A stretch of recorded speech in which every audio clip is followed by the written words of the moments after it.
Mamu sa problema sa basura sa Bacolod City bangod sa delayed nga koleksyon, nagapabilin nga palaligban ang pamangkot. Pasalig nga hakuto ng basura, wala na tuman. Yaring balita nga aton gintutukan.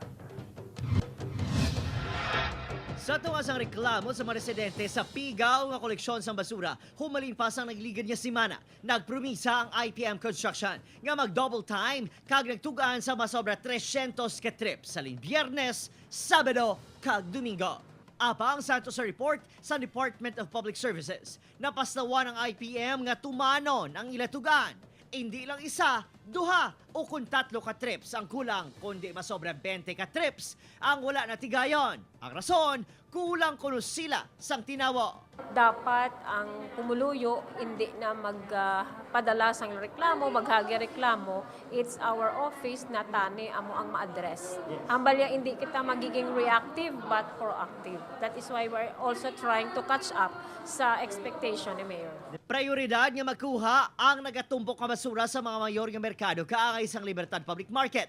Nga hindi lang sidewalk kundi bilog na nga lane sang dalan ang nahimo basurahan. Kaya na, nasipot ng basura matapos ginulan sang reklamo ang social media page sang LGU. Apang bangod na lawigan, kinahanglan pa mag-flashing ang BFP o kung CDRMO agun madula. Hi everyone, I am Michi Paneson and today we're here to talk about environmental awareness.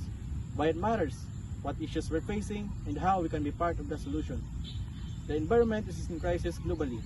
Face climate change, deforestation, pollution, and biodiversity loss.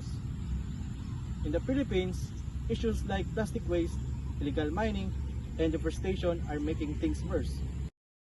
Even in our local areas, we can see the effects garbages in rivers, air pollution, flooding due to clogged drains. These issues are caused by human activities and affect not just nature, but our health, food, and future. Today, our group will show you real concerns in our surroundings and share how each of us commits to help protect the planet.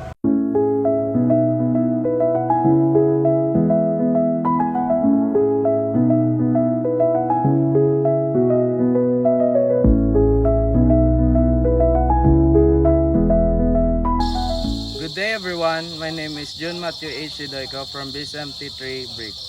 My topic is deforestation and loss of biodiversity. Another huge issue to deforestation, cutting down trees or for roads, buildings, or mining.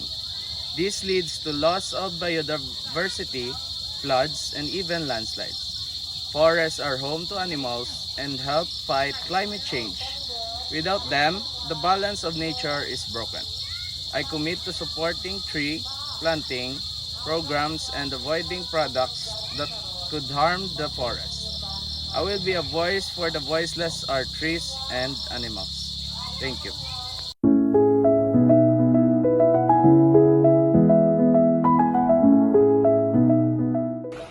Hello everyone, I'm Jim Manalata. Pollution is one of the biggest environmental issues today. Factories, physical and human waste are polluting our air, water, and land. You can see it right here.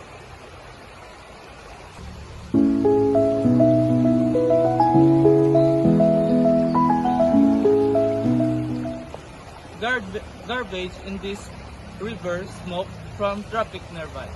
Pollution harms animals, plants, and our health. If we continue like this, clean air and water might become a luxury. I commit to reducing my plastic use, joining clean-up drives, and spreading awareness about proper waste disposal for life. Hi everyone, I'm Midshipman Parinas. Climate change is real and we're feeling it.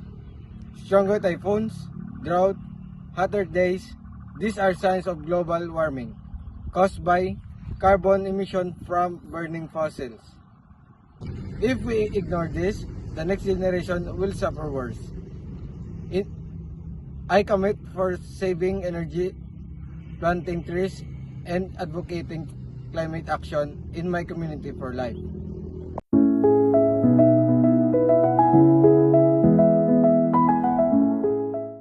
Hello, I'm Mitch Manuscanlar. A big part of environmental damage comes from poor waste management, not segregating trash. illegal dumping, or just not caring. But we change this.